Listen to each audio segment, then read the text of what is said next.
You hear that smooth jazz playing, so you know what time it is. It's time for another edition of Stranger in a Southern Land. I know what you're thinking. I don't look like Jake Manning. I don't sound like Jake Manning. I don't have a mustache like Jake Manning. Well, that's because I'm not Jake Manning. I'm Zane Riley, and I'm this week's host.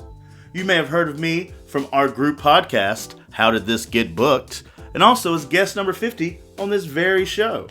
Now you're asking yourself, well, Zane, why are you here? Well, that's because this week's guest is none other than the stranger himself, Jake Manning. But before we get started, we got to get a little bit of the business out of the way. I want to give a special thanks to ShiningWizardNetworks.com. And also, if you're trying to start your own podcast and you need a great producer, obviously like this show does, we want you to hit up Don at dsct.tv. Real quick business, shows coming up this week or here soon. PWX in Gastonia, North Carolina. Myself and Jake Manning will both be there. Also, since he gets to put himself over on social media, I'll do it too. You can follow me on Twitter at ZaneXCore and also online, Facebook, also on the Instagram, Zane Riley. I'm not creative. Ladies and gentlemen, Stranger in a Southern Land likes to bring to you Jake Manning.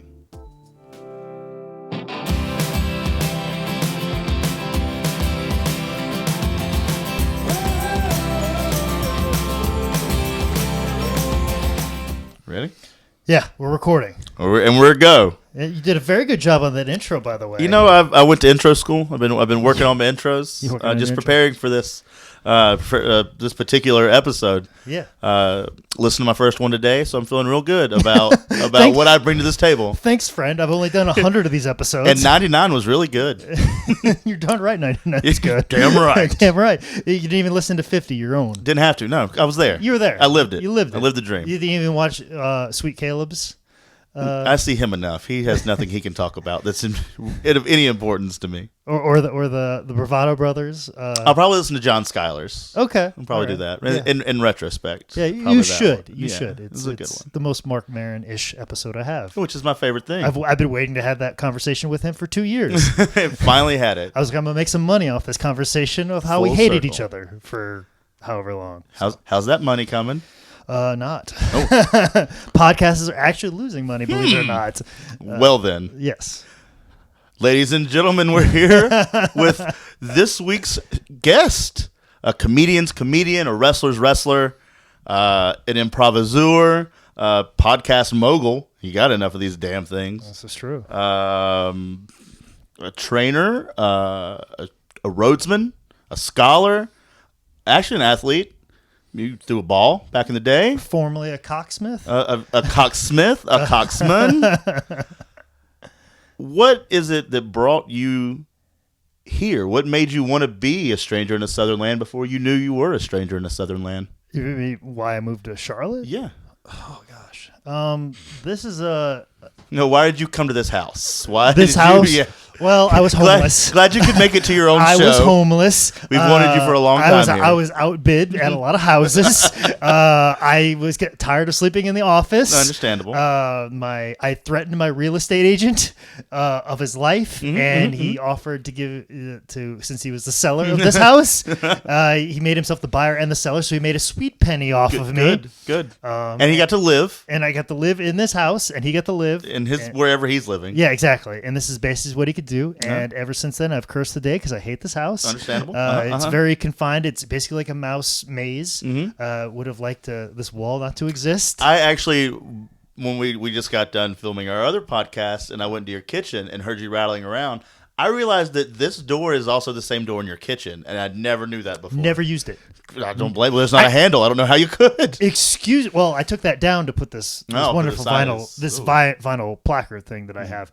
But actually, I think the only time I ever used that door was to bring in the WrestleFest video game. Fitting down this hallway. Because I couldn't maneuver the corners well enough, but I could come in through the back door if I just moved the fridge a little bit, and I could take it straight in through here. And never then has it been used. No, and I've just blocked it off. Well, then I guess we can take it a step back and where was little Jake Manning? Where was the little Man Scout, a Boy Scout, and where was he a cub, and where was he a child?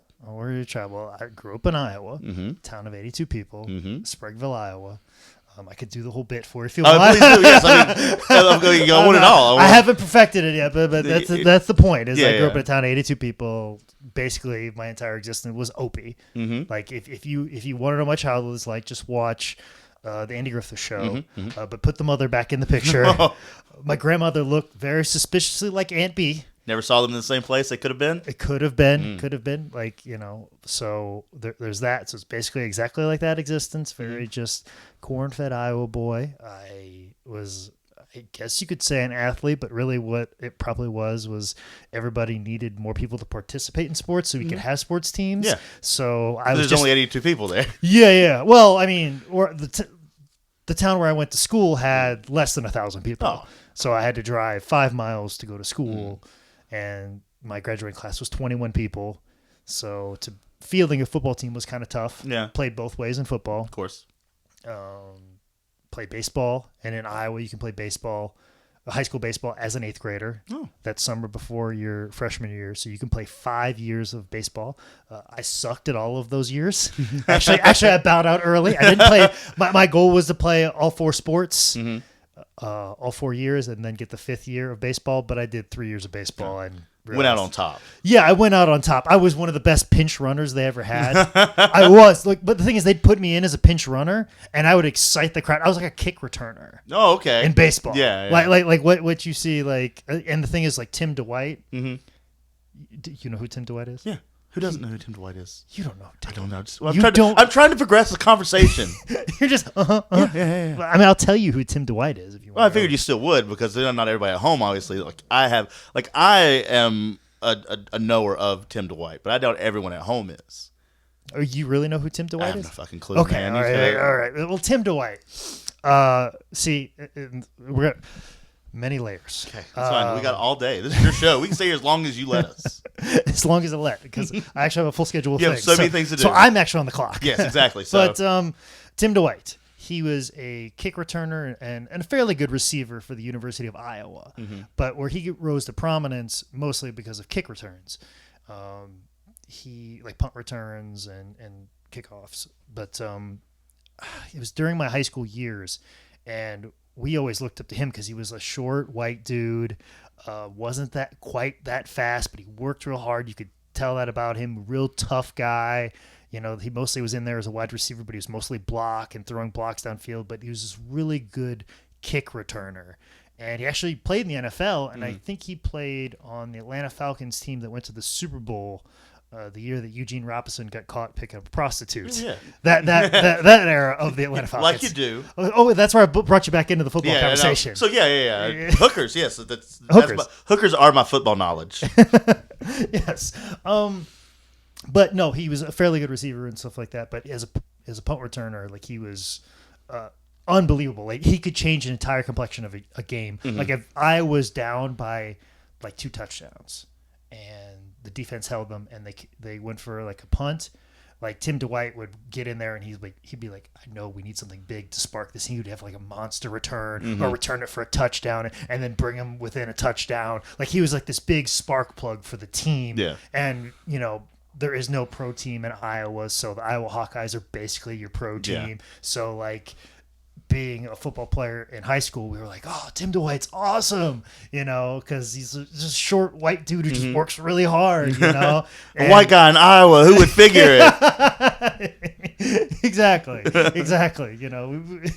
Finally, a white dude's doing it. The punt returns, yes. The ever dominant punt return race. Little did we know that was playing the seats for this year's past election. There you go, nailed it. Yes, a white dude. Oh, finally.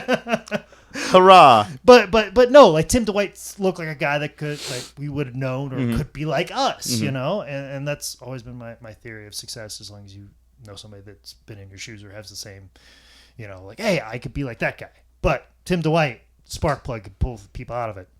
Now, to bring that back to you. Bring that back to me. I was not very good at getting on base. We're talking about baseball, right? We're talking about baseball. Okay. Not very good at, no bases, no women bases, no baseball bases. Oh, yeah, very much so. Yeah. Very much so. Didn't have my first kiss until I was 18, 19. You got to make them wait for it. Exactly, and it was well worth the wait. I'm sure. But I like I said, I couldn't hit the broadside of a barn. Even throwing the ball in from the outfield, and I always played right field. I was awful because the ball never goes there. I could never judge it. I was always afraid of the ball a little bit, but like I just hustled. I just worked hard, and I just was like, so like. The pitcher, you want to save them and let them get rest, so you don't want them running the bases. You want them out there kind of hanging out. So they saw I hustled really hard and they work real hard. So I'm like, hey, let's Jake run the bases and stuff like that. He seems like a go-getter. And I was fairly fast at the time. Like I worked a lot on doing sprints. I worked real hard on whatever speed I had before I had like a stress fracture in my ankle, which slowed me down between my junior and senior year. But when I was young, I was kind of fast and had some explosion. And I did a lot of power cleans. So that came from the explosion, and I was the only kid in high school doing power cleans in our school. So I was very explosive off that line, and it can really explode. Had good judgment. So as a base runner, I was great. So like, there's a couple of times in close situations, like our pitcher was really good at getting on base, but wasn't as fast as I was. So they put me in, and the pinch runner always get one, one turn around, you know what I'm saying? So like they'd put me in and it'd always be like in the 7th inning or 8th inning and we'd be down by 1 run. And I think I even scored like the winning run a couple of times or the tying run or like in really close situations as like a sophomore. So like, but the thing is like, when the coach would point at the dugout and be like, and I did it a couple of times that when the coach looked at the dugout, he'd be like, Jake, pinch runner. Like their whole dugout would come out and give them that spark that we needed. Yeah. And it was about the time that Tim Dwight did the same exact thing.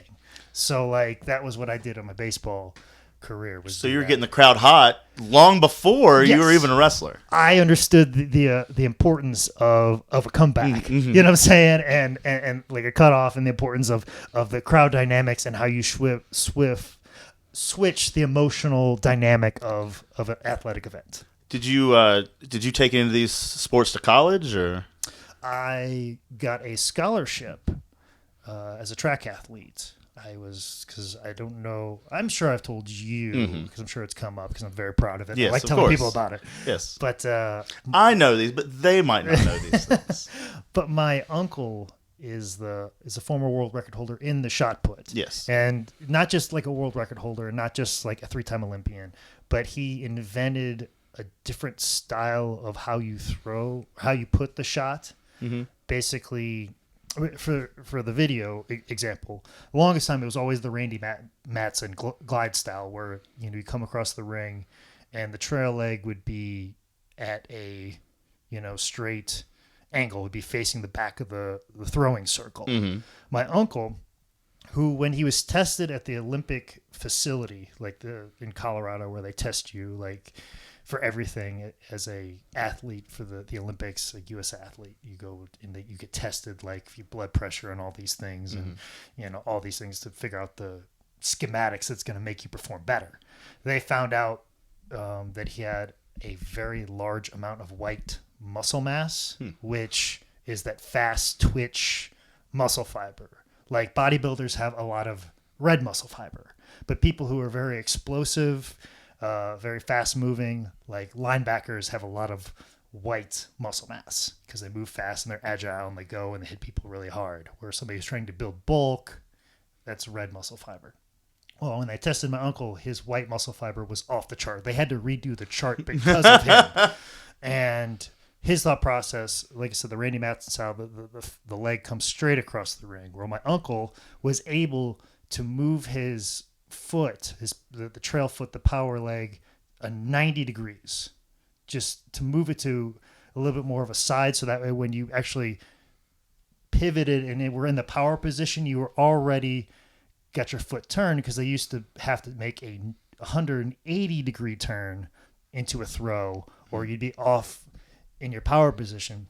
But my uncle, in midair, when only gliding inches off the ground, could get his leg underneath him enough at a 90-degree angle that he was in the power position ready to go. A position that people, once they landed, they had to then turn their foot to that position where he could do it in midair. And that's a style that I learned and perfected because I had those genetic gifts as well. I didn't have, unfortunately, a 400-pound bench press, 1,000-pound squat, 600-pound power clean, 450, clean and jerk, or all those things. I didn't have those attributes, but I did have that fast twitch muscle fiber to get my leg underneath of me enough. And once you get in that position and just uncork one like that, it's pretty remarkable. And I was good enough to get a Division I scholarship, which I got a Division I scholarship at 185 pounds.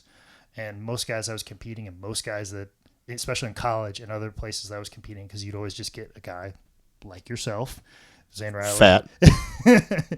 Hey, you can say it, I can't. Yeah. And the idea is you get somebody like you, it's just a lineman. You want to hang out with the guys that are actually good sprinters. You just kind of throw this middle ball on the opposite end of the track, and that's kind of what it was. But like me, I took it very seriously, and I was a mechanic, and I really worked at it.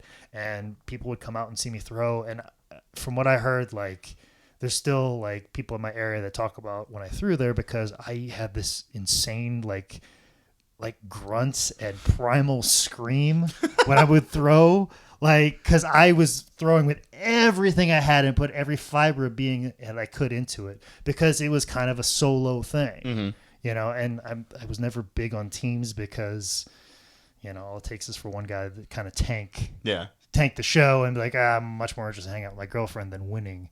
Or I was always about winning, medals, success, all of these things. And the thing is, I felt like I was far more in control of that with shot putting, because I was just by myself throwing this metal ball in a field and screaming from the deepest, darkest points of my testicles, like just from the absolute bottom of my soul, and putting everything I could into it. But it earned me a scholarship at Western Illinois University, which I had 4 different coaches, track coaches. So I didn't have a coach that was sticking up for me and looking out for me scholarship-wise. Yeah. But my dad went to Western Illinois University, and the cross-country coach was one of my dad's assistant coaches. So my dad knew one of the coaches there, so he called them up and got everything lined up for me and helped open the door for me to get a scholarship. That's awesome. So like that, I did it for 2 years, and then I bowed out because I want to do other things, which I'm sure you'll probably talk about. The next question was the Olympics in like a goal of you, like in the frame, like you were just doing track because you got a scholarship to go do track and field?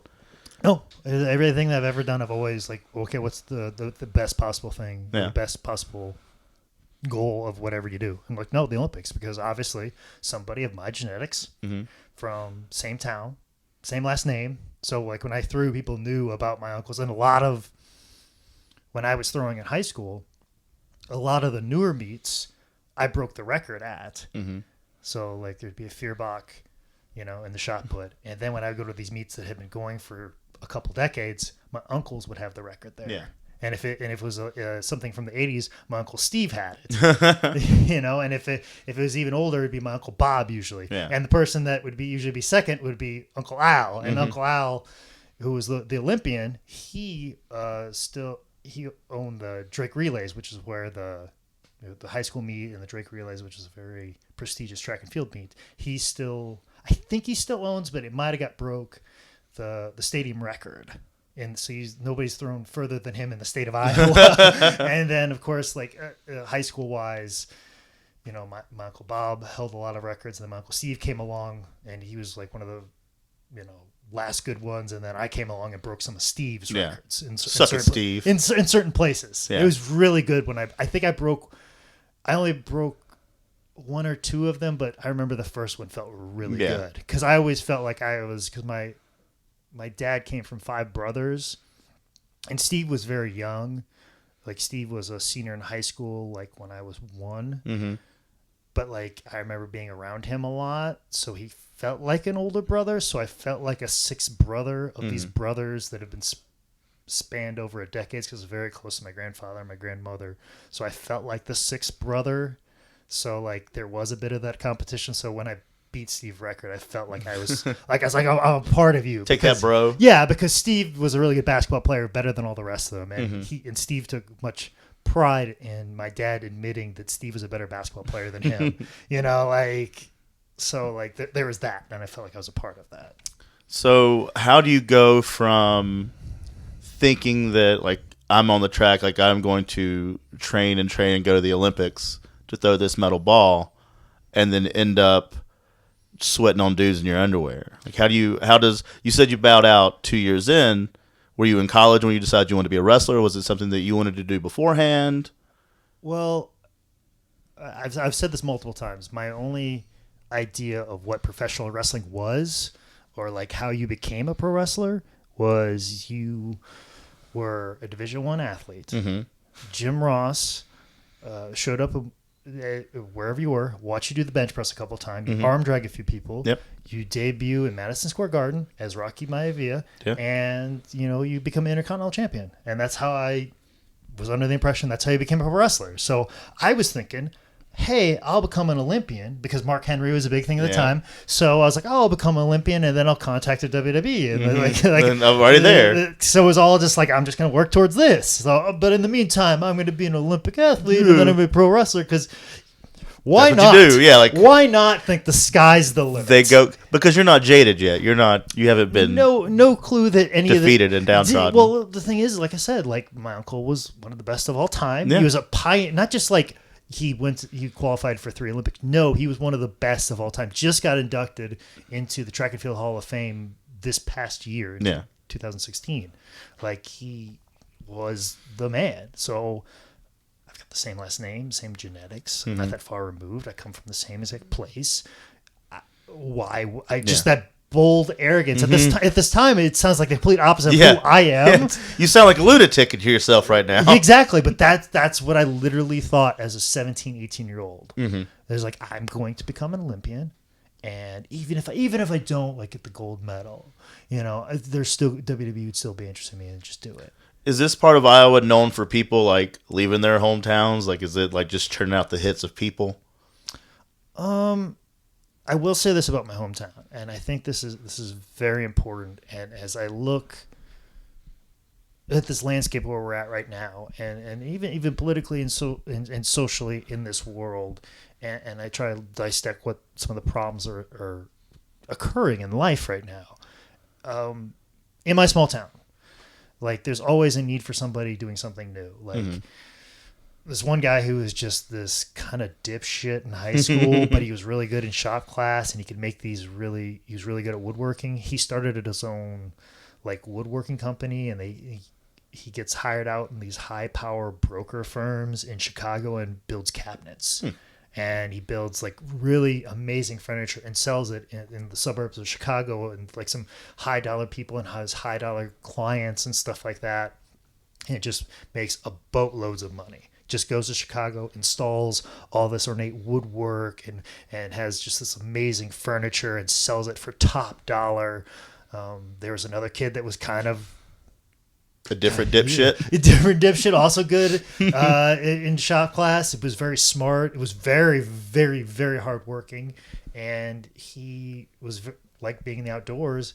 And he bought up some land that had a bunch of like trees and cleared them off, and he chopped it for firewood. And then all of a sudden he realized that he was going to those same places where that guy was selling furniture, and those people had like fireplaces, and he'd be like, hey, next time I come back here to install your cabinets, do you want some firewood? And like, yeah, sure, here's $200 for some firewood. And he'd be like, what? And then now he has a business selling firewood to rich people like in their vacation homes, of course, and he makes enough money to do that.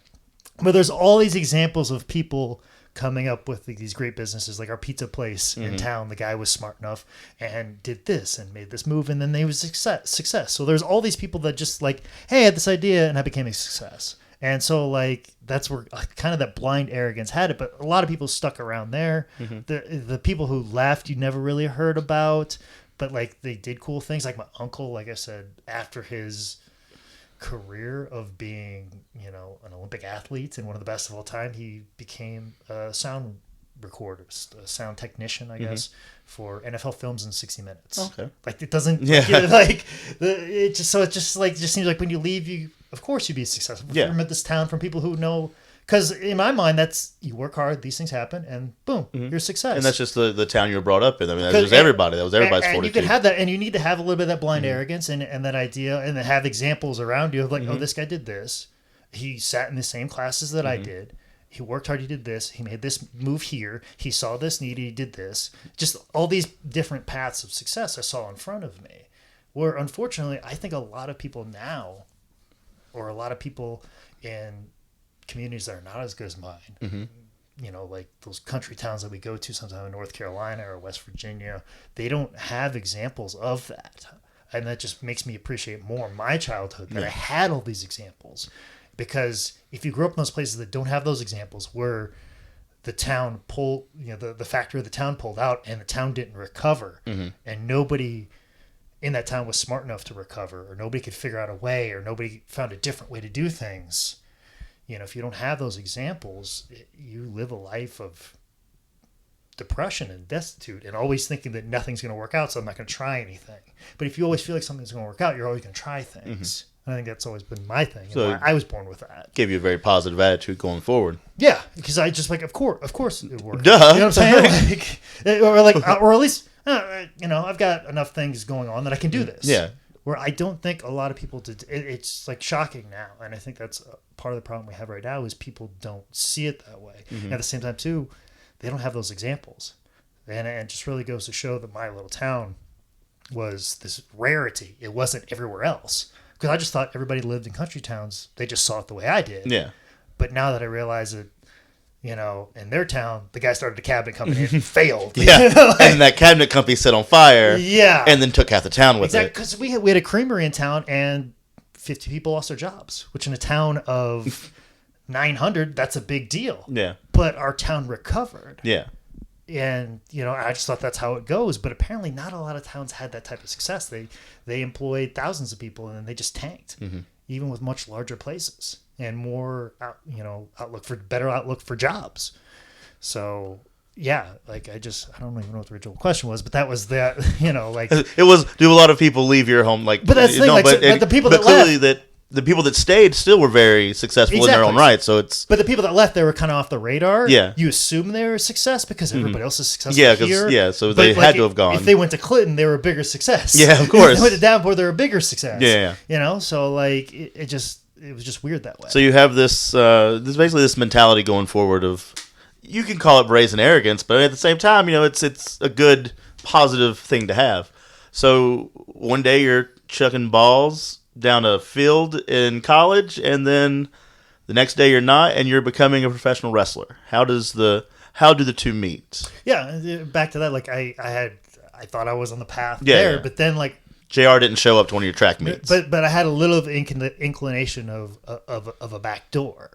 I saw the A&E special that had John Cena on it about like the wrestling school at UPW, and it blew my fucking mind. That there's actually schools out there that can. There's a place where you learn how to become a pro wrestler? Are you fucking kidding me? It doesn't just happen overnight. And then I kind of put it in the back of my mind, never thought of it. And then my freshman year of college, somebody referenced wrestling schools to me, and like a Monday Night Raw or something like a slip up. Like they probably weren't supposed to bring up Ohio Valley Wrestling, and they did. And all of a sudden, I'm like, what? There's a place. And then I remember searching on my roommate's laptop, or it was my shitty laptop. I can't remember, but I remember someone had a laptop. I had like a really shitty laptop, dial-up internet, and searching wrestling schools, and I had a list. And at that time, I would write down. Somebody told me if you have goals, you write them down. And I remember, like, literally that night when I saw lists of, like, these wrestling schools and places to go. Like, oh, there's one here. There's one in Kentucky. There's one in Chicago. There's one, you know, like, all these places all over the place. I remember writing on my list, which included be an Olympian. Like, you know, do all these things. Mark that one out real quick. Yeah. But this is already going to happen. Yeah. That I put on the list is, like, go to a pro wrestling school, be involved in professional wrestling. Because even at that time, I'm like, I don't know, I'm kind of undersized because, you know, they list Stone Cold Steve Austin at 6'4", 250 pounds. The Rock 6'5", 260. You know, like I'm not really that big. I'm neither of those. I definitely know I can't flip. Like I'm brazenly confident right now, but I know flipping is not possible. Like I'm also realistic sometimes. Well, yeah, you got to know your flaws. Yeah, so, exactly. Can't all be perfect. Yeah. So like. And then track, I got really burnt out because, and I mostly blame my coach because my freshman year of college. And I understand a little bit. Like, my goal was to be an Olympian. Mm-hmm.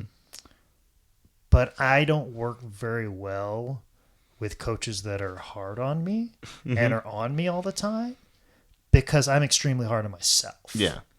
I need a little bit of breathing room because whatever you're going to say to me to pump me up, I've already said to myself in far worse language to put myself down and much darker terms. Like, I have gone to the point where if I don't do this, my mother will be murdered. Like, I have gone to that place in my mind. Like, I remember very clearly when I was throwing in high school, this guy, and my senior year was supposed to be a good year, but like I just came off like getting a stinger in high school football. And I remember not just having a hard time coming back from that. And I was just kind of coast, and I was like an okay thrower. I hadn't broke the 50 feet barrier yet, which you kind of need to be if you even want to be competitive at meets in high school.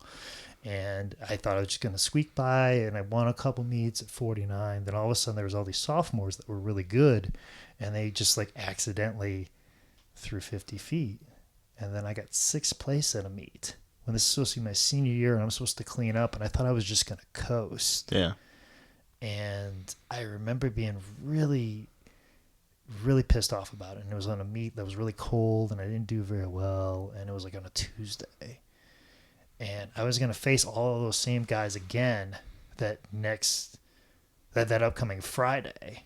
And I just remember being in the probably darkest place mentally. And like 17, 18-year-old kid, just having thoughts of just, I can't even express to you. I would sound like a fucking crazy person if I told you how I fucking viewed myself and thought about myself. Yeah. But I remember making the comment to one of the other people on the team. I go, I will bury these people fucking alive. I will bury them alive. And I would listen to the Undertaker's theme song to fucking get me psyched up. Like, I went to a very dark place, and first throw in that meet that Friday, I broke the 50-foot marker. Second throw, 51. Next throw was 53. And in shot putting, like, throwing 6 inches further is a big deal. Yeah.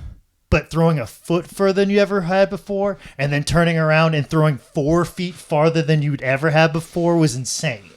You know what I'm saying? Like, what the fuck changed that much of an increase? The Undertaker. Yeah, pretty much. And the guy that beat me the week, that Tuesday that I was really honed in on, I beat him by 10 feet. And I pretty much. And I was just like, that's what you fucking get.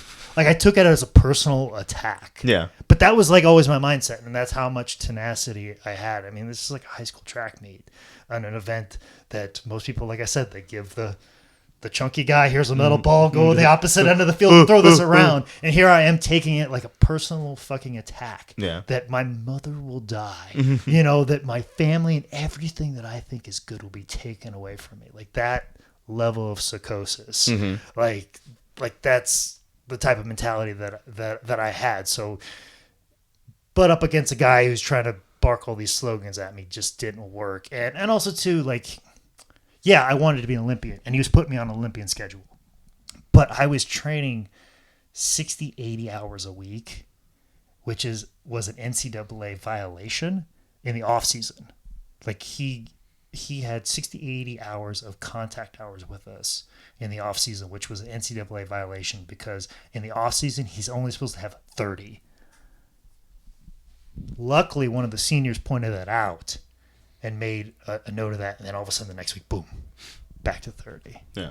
But like, coming from a small town, you're now going to a college. Your graduating class was 21. Now your smallest class is 180. Like, it was a weird adjustment for me, and you kind of want to make friends and party, but I wasn't allowed to hang out with everybody because I was doing 60, 80 hours a week. You know, it was like a full-time job. But then also too, I had to go to school, and I wasn't a good student, so I went through. It was just it wore me down. I did 4 years of track and field in 2 years, We won the conference championship. First year was really cool because it was such a close margin that if I wasn't there, we wouldn't have won. And that's a cool thing. Like everybody that scored points, like it was so close. Like it was like 2 points. And I think the minimum that anybody scored on the team was 2 points. Everybody that scored points, like it's one of those things like I couldn't have done it without you. And it really meant it. It meant it. You know what I'm saying? Because without your points, we don't win. So like that was like a big team thing. First conference championship in school history. Second one, we repeat again. And I'm in line to be nominated my junior year for captain. But I was completely burnt out. And I knew I was going to be announced at the next team meeting as the team captain. And I was like, I told my coach, it's like, I'm done. I can't do this anymore. And I was just burnt out. I couldn't do it. I was like, I'm done. I can't. I'm burnt. I want to be a kid, goddammit. Like, and it was also very clear that I wasn't going to be an Olympian at that time. So it was just, I could have been a really good hammer thrower, but being a really good hammer thrower in an American college doesn't even stack me up against a 12-year-old in the Ukraine. Like, so I knew I wasn't going to be the best. So it was kind of like, what the fuck am I doing this for? And so me and my dad got in a fight about it, and I was like, I'm just gonna quit. I'm done. And I was hanging out with people, and I was doing cool things, and I met some people that like took me to like a Formula One race, and people that were like wanted to hang out and party, and I wanted to meet girls and hang out with it. Where my life was so focused on this one thing, it's like I kind of just kind of do shit, you know, and be free to experience college and experience people. I'm missing out on the whole thing of because I didn't have that in high school. I didn't have that experience of being around people. And I wanted that in college. And so I did that. I quit because I didn't want them to say team captain. And then I quit. So fuck everybody. And it was definitely going to be that because as soon as I quit, I know the next week they had to at the next team meeting, they redid the voting for team captain. So I was like, oh, God, I would have won by a lot. So, like, I did that. And then I remember telling my coach that. And I was like, yeah, that was the good decision. 6 hours later, I found out my grandfather died.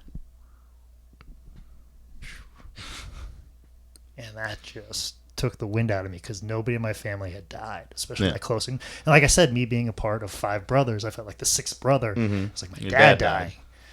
You know, and I spent a lot of time with my grandfather. And I remember that just emotionally wrecking me for about a year and a half. And, of course, like I said, I wanted to experience life. I think I was roughly about 21. I don't remember the next year and a half. Yep. Did you finish college in this scenario? Or? I dropped out to work at a television station as a production assistant for a year, also to support myself while my sister Lindy went to the Chicago Institute of Art, which was very expensive, and I knew that it was a financial burden on my parents to support her and me because it was right that time when Lindy graduated. Now my parents have 3 kids in college. And one of them's going to a very expensive university. Oh, by the way, we had a massive flood on our farm. So I felt it better to drop out of college so my sister could go to college. And I was very disillusioned with college life and everything. And when I was on my own and making my own money, I found out that I had a wrestling school in Springfield, Illinois, which was an hour and a half away. And I was like, fuck it, I'm going to drive. I'm going to drive an hour and a half to go to this wrestling school. And there was a couple of times that I had to be at the television station at like 5 a.m. So I was like, I'm going to get in this wrestling school and then I'm going to drive. As soon as I get done with work, I'm going to leave let them know I'm going to leave half an hour early.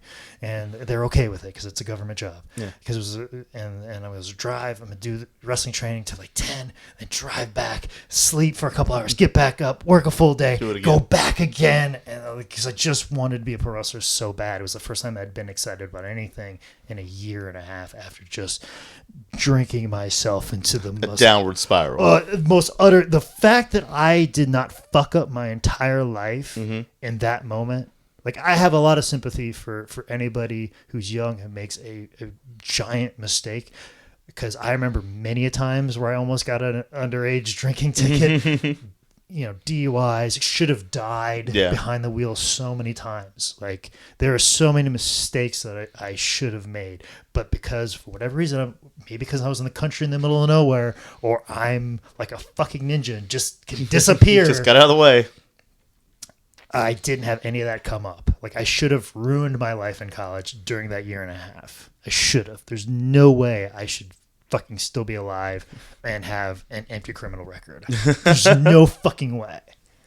So, how long are you at this wrestling school? About a year and a half. And, when I did my Art of Wrestling podcast, I might have said some harsh things about them, but I'll tell you what, for starting someplace, that was like the best place to start, because it was kind of getting introduced to wrestling, see how it kind of works, dip my toe in, decide if it's something that I want to do. Mm-hmm. A lot of those guys, they wrestle once a month and that's their thing. Yeah. And I kind of shit on that. But like, at the same time too, sometimes that's all that is for people. Mm-hmm. And they're very honest that, some of these people, that's all this is to these people. And that's fine. But if you realize that you want to take it seriously, this is a good soft debut for you to figure that out. Okay, here's kind of the things you'll need to do if you want to take this further. Mm-hmm. You know what I'm saying? It's a good way to dip your toe in. And you're going to learn here that you don't want to if you don't. Yeah, exactly. And you're gonna learn a couple of things here, but you really need to get out and do the thing. So you're there a year and a half. Is that when you decide to become a stranger in a southern land? This is very true. And so you moved to the great city of Charlotte, North Carolina. The email that I got from Michael Bakikio at highspots.com is still hanging up on my mantle. Did you message him or did he message you? I got turned on by his website, by actually the guy who, when I worked at the television station, one of the shows I produced was a distance learning class with a guy who taught Latin out of San Antonio. And his name was Tom Sears. And Tom Sears was a frequent customer of highspots.com.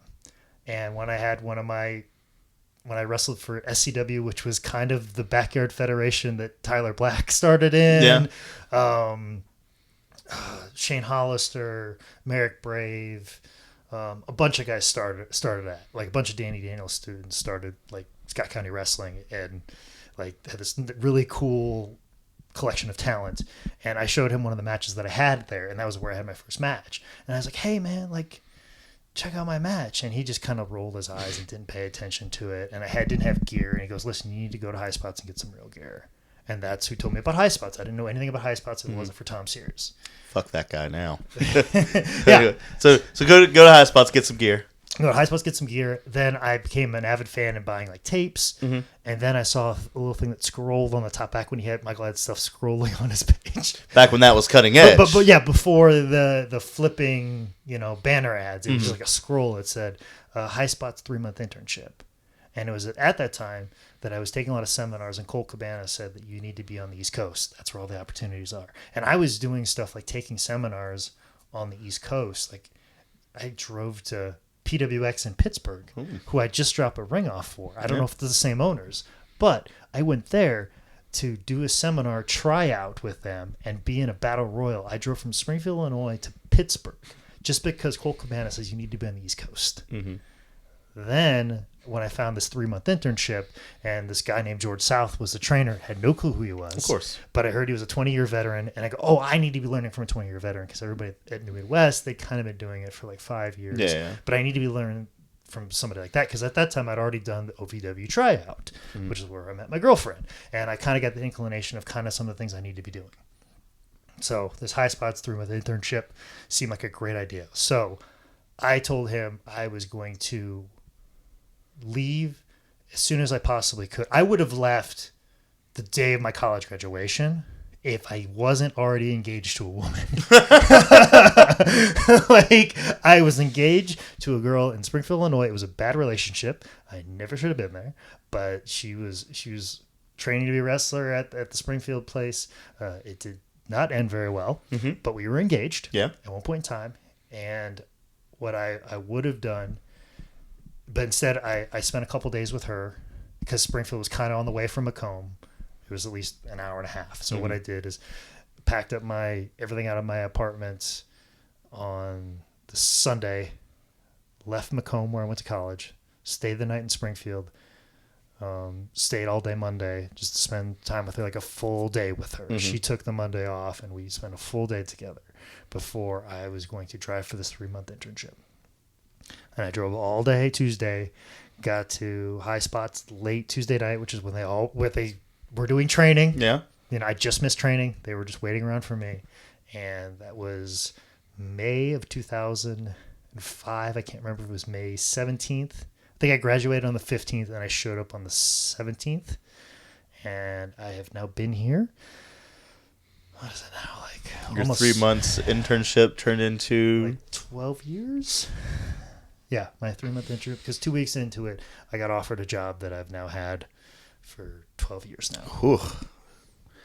So now you're in this new question place. one answered. Yes. Question one we answered. finally got into. We've now introduced you as a stranger in a southern land. Wow.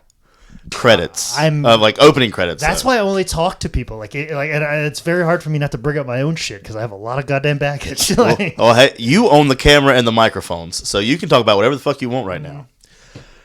So you're in Charlotte. What is your first move as far as wrestling besides this training school? What is driving force? What is sending you to all these wrestling companies? Is it just the fact that High Spots is sending you there, or is it like I'm just gonna go fucking wrestle every place that has letters? And well, see, there's a lot of like High Spots in that and following around George South because it was all about getting work because I knew I wasn't good. I just needed to be in the ring as much as I possibly could. So it's like any place that was going to put me in the ring, I was going to be there. But it was a lot of High Spots opening up the doors.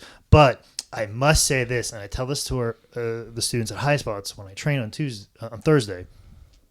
I keep reiterating to them this one fact that they've glazed over. When I first got here, like everybody knows George South now. Yeah. Like I feel like everybody knows him as the guy that trained Cedric Alexander, Tessa Blanchard, Head Hand, and Richie Steamboat.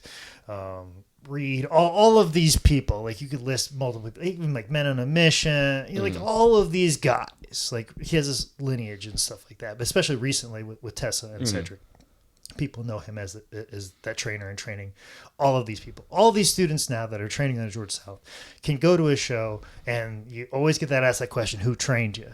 And they say George South, and they will rearrange the whole fucking card for you. Like, oh, you're trained by George South. Well, you're good, obviously good. Main event. I think here's our belt, brother. I think there's one girl that just said I trained with George South, and they put her in a match, and she was only training for not even 3 months. Yes. Like she just put her in a match just because she said he was trained by George. Like he is that much pull now. When I got here, not the case.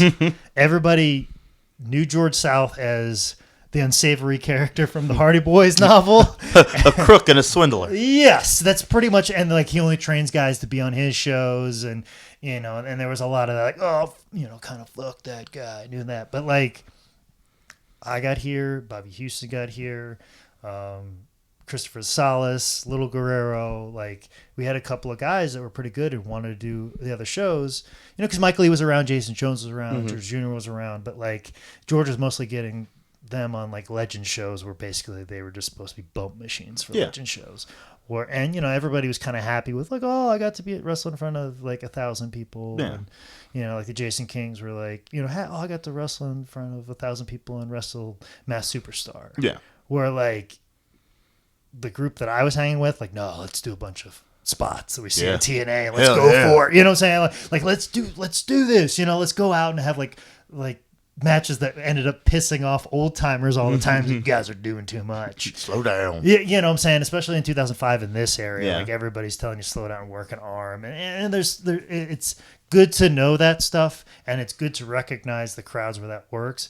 But like the thing that gets you over the million flips, the things that are going to be on the GIF files and the YouTube videos, and my crew of guys that I was running with, we were the ones that were trying to do that, and over time. With Caleb, being brought in and Mike Lee coming back. Like I remember, and then Charlie Dreamer, like when it was me, Mike Lee, Charlie Dreamer, Caleb, and even like Cedric kind of caught the tail end of all of that when all that was going on. And then even like the Mac brothers were around and they want to do some stuff like that's, I feel like all the seeds that are planted for PWX existing now was that crew of guys just going out there and saying, you know what, Ricky Morton, I don't care if you think we do too much. Yeah. You know, screw you. I planned on doing that much, so I did just enough. I don't care if I'm only getting $20 to do this. Mm-hmm. I'm going out and doing this, and I don't care if I'm first or second match. We're doing this. Yeah. Because you know what, they booked us and they wanted us to see us, and having that attitude. I rolled back that attitude later in my career when I should have been pushing further, but like I'd been fighting for so long. Battle for so long that it engulfed me too much, and plus I was losing allies. They were all retiring, or yeah, exactly. So at what point in this 2005 forward does the Man Scout himself? When is he birthed? Is he created? When is he? Good fucking question, because I just thought of the answer today. I was thinking. It's like you knew you had an interview coming up. Yeah, I know, it's odd, isn't it? Weird. But I was just thinking about it today because I just realized that because I first started doing, I actually wanted to do the Man Scout gimmick first day of wrestling school. I remember after when they wanted to debut me in New Midwest Wrestling, I told them that, hey, I got this great character. It's called the Man Scout, and I got these. I had my book in my sash, and I was going to do that. And they said, nah, that's dumb. You're going to be called Mr. Elite. You're Mr. Perfect knockoff. And I didn't even have a name. I wasn't even Jake Manning then. Yeah, I was just Mr. Elite, and I was Mr. Elite for like a year and a half. And then when I moved here, I'm like, I need an actual name. And I was just Jake Manning, Mr. Elite Jake Manning, and then I was just Jake Manning. But then and I'm glad I settled on Manning.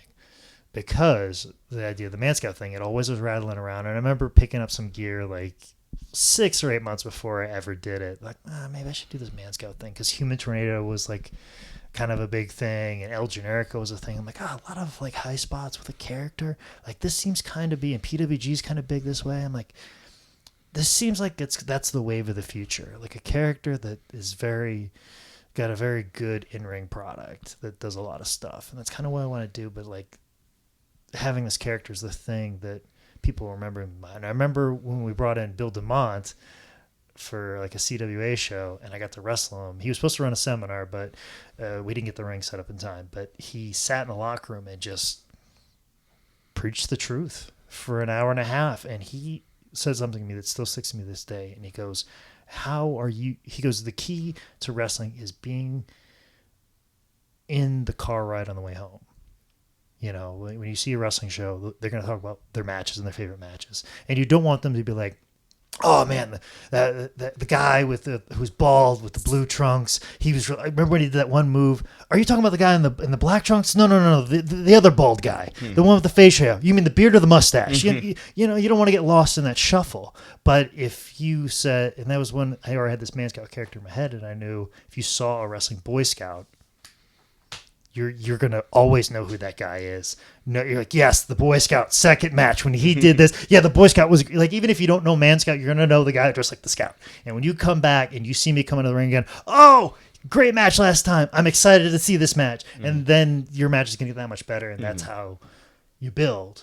And so like, I remember, Bill DeMont saying that, that's the key to wrestling and key to getting over.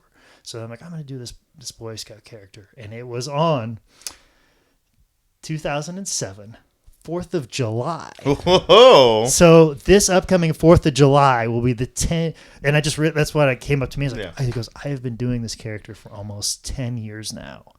Now, granted, I haven't been doing it well for 10 years. Clearly not, because people still can't spell your name correctly when it comes to one word or two. Man Scout is 2 words, not 2 words, one. so you can put that to rest. Yes, it is for sure, because Boy Scout is 2 words, not one. So. But yeah, I realized like today, I was like, I have been doing this character for 10 years. And like I said, it's taken me a while to get to, I think 2012 was when I finally started putting the final pieces together. And I'm still coming up with new iterations and dynamics and layers to it. But like to do it for 10 years. And also too, like, luckily I haven't been successful in that 10 years, but wrestling has gotten better around me. So people are like, this is the greatest thing ever. And I love it. And it's almost like they've never seen or heard of it. And they're like, oh, and like I'm a new thing. You've been around 10 years. Oh, yeah, exactly. So like, I think, and it shocks me that even happens, but that's just the way it goes. I would have first seen you it was 2007 or 2008 in Kings Mountain. I was a year or two in the business. Just seeing a show, like I wasn't even part of the show. I was just there with a trainer of mine. This And is a Scrappy and Popo it was show? a Scrappy and Popo Okay. show, and it was everything was very ho hum. But then when you came out and you had this character, it was like even before I'd met you or anything like that, it was everything that I thought wrestling should have been, and I wanted it to be, and what I wanted to be in wrestling. Because when I started off, everybody thinks you're supposed to be super cool, stone cold, and then here's the complete opposite. And like this is People still feel that today. Exactly. People still feel that today. Luckily, I've shied from that being under your wing for so long. So this goes on for a while, and it's no secret to you. You garner a reputation as being, and still have it some today, being like a massive prick. Yeah. If you listen to episode 98 Yeah. of this podcast, I talk about it for 45 minutes with John Schuyler. Yep. So, yeah. Well chronicled. Well, I wasn't there. Fuck you. So huge prick. What was it that everyone's always asked me? Why is Jake that way? Why was Jake that way? You've become far better now, but this is Have I? yeah, a little bit. Okay, You let too many people. I don't mean that to be facetious. No, I mean that to be like genuinely really, because no. I've actively tried to be. Compared to when you were trying to run me off, Okay. 6 years ago, compared to now, where you're actually training people and helping and like go on your own Which accord. I enjoy. You want to, yes, which you do I enjoy. thoroughly enjoy. What was it that? See, I've always told people that I don't ever think you're really so much a prick as just you didn't expect anyone to stick around, and so why am I going to waste my time being your friend if you're just going to be gone in a month or whatever? So why was this time Jake Manning a cocksucker? Basically because of that reason. Also, too, like Mike Lee had just left, Charlie Dreamer had left. I was probably in a bad relationship, and part of the reason I was in a bad relationship is because I got out of a relationship when I was with somebody that at the time that I was very insecure with. Like, I basically, this person was very attractive, very cool, really awesome person, and we'd been friends for a while, and then we like got together, and things ended very shortly, very fast, very quick. And it was, like I said, about the time that Charlie left, my best friend. Mike Lee had just like left High Spots, and I was just kind of stuck with Caleb, who is the most infuriating little brother of all time. I suppose that's why I'm becoming really like a big dick and bitter these days, is because all I've got is Caleb. Yeah, but like I love him. He's my Of brother. course. He's my best genuinely friend. my little brother. And once I realized that that's the dynamic we have, and that we're not friends, we're like brothers. I think we get closer.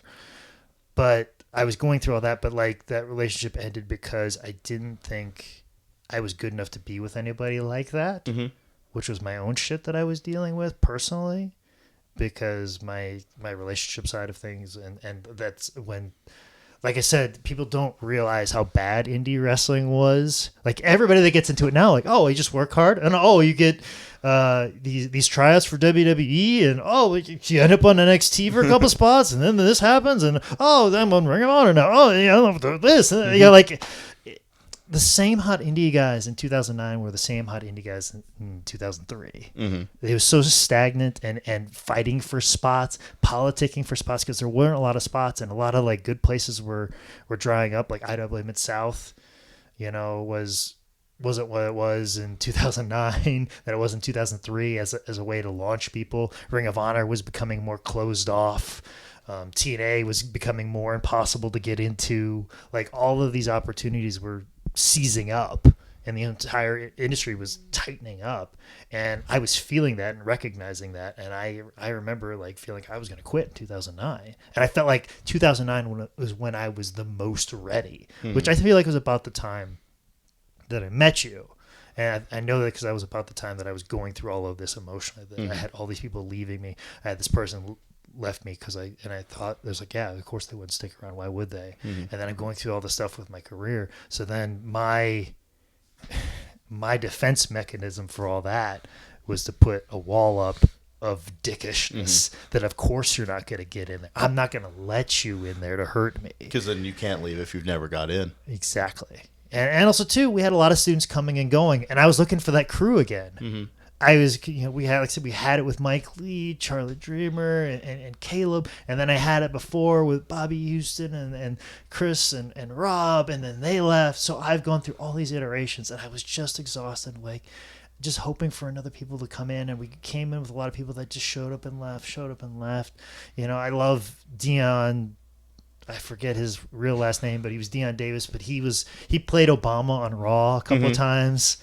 And like he was great, and he had the most potential of anybody else. But like he was always coming and going. We had another guy that George called Samoa Joe, and he was showing up and leaving. And he showed up not too long ago. I heard about that. Yep, and I was a dick to him then. Yep. So and a damn thing changed. Yeah, exactly. Because I was a dick to him in that era. But like all these people that had potential, they just kind of showed up and left. So I was very adrift.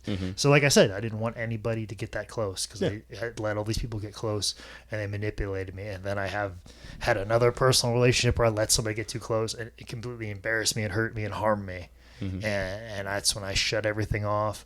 Those Hermie Sadler shows did not do anything for my self-confidence in the ring. Always being told, just being put down so a millionaire could fucking make fun of me. Like Hermie Sadler like always went out of his way, which I don't have a problem putting over female wrestlers. Yeah. I don't, and I've done it. I gladly do it, and as long as you tell a good story. But when a millionaire like does it and he thinks it's funny, like no. I just want him. I want Jake, who I give shit all the time to lose to a girl. Yeah.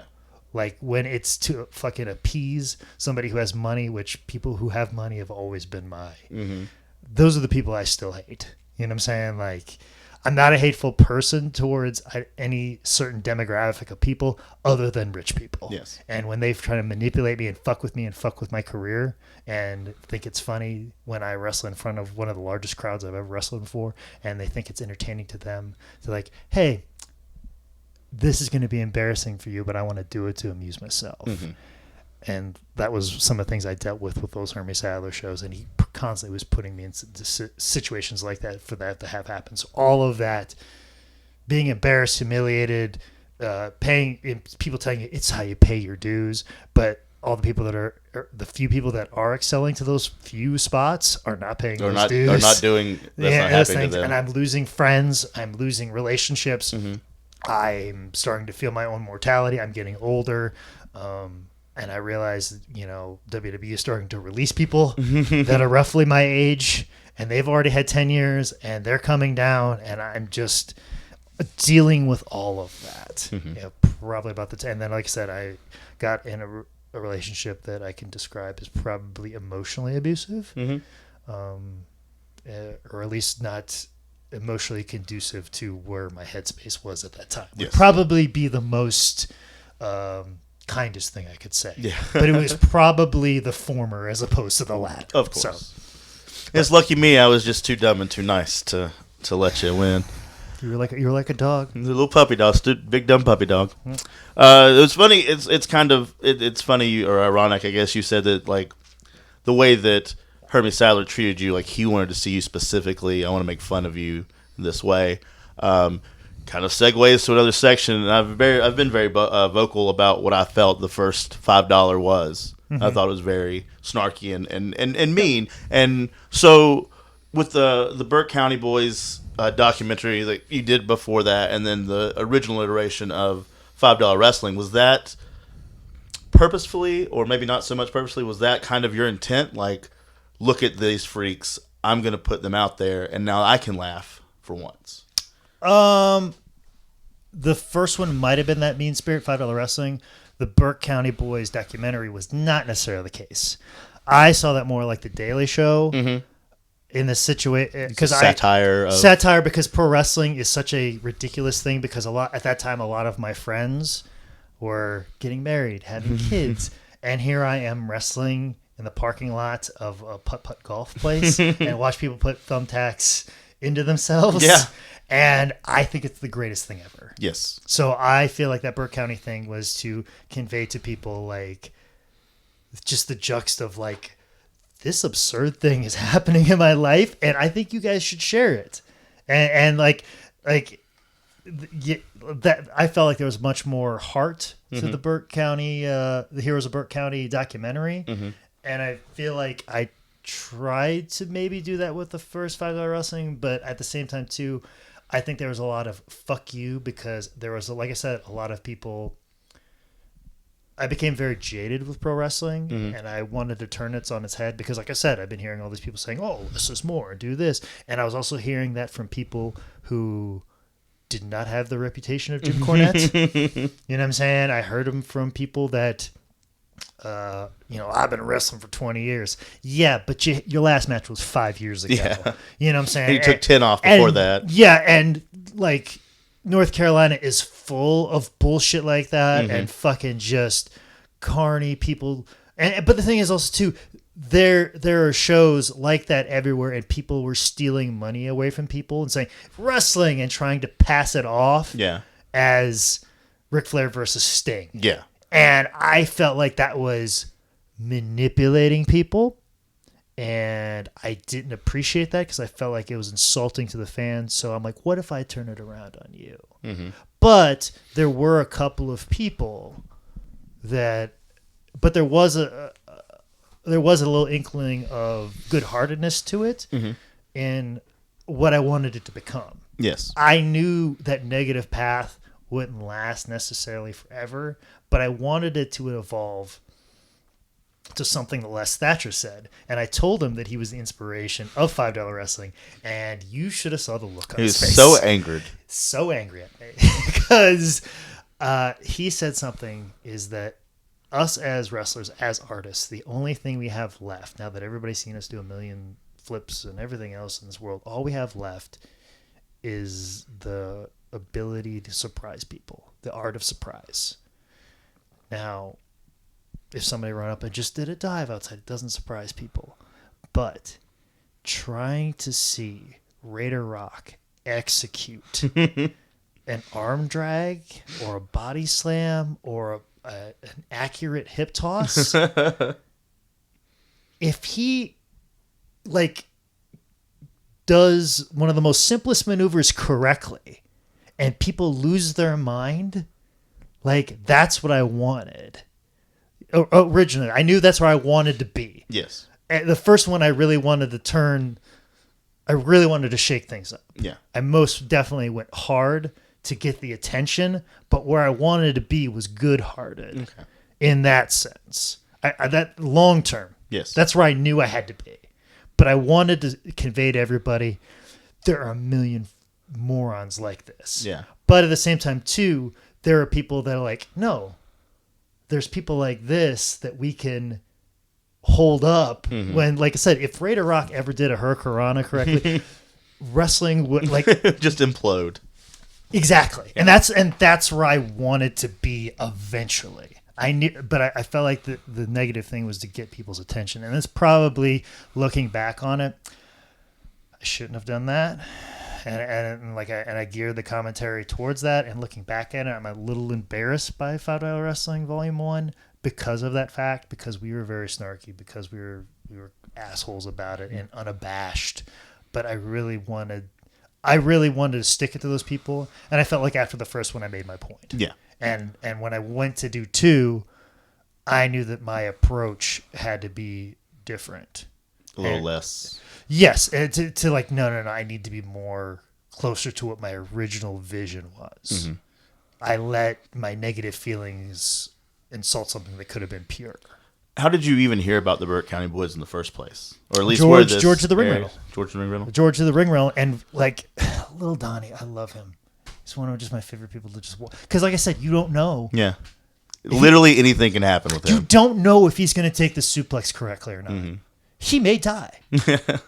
On his own accord. And the thing is, I don't want him to die. I want him to fucking land this perfectly. But there's a moment in time where he's going to land on his head just wrong, and I'm going to think he's dead, but he's going to get back up and then jump off the top rope, and I'm going to think it's the greatest thing ever.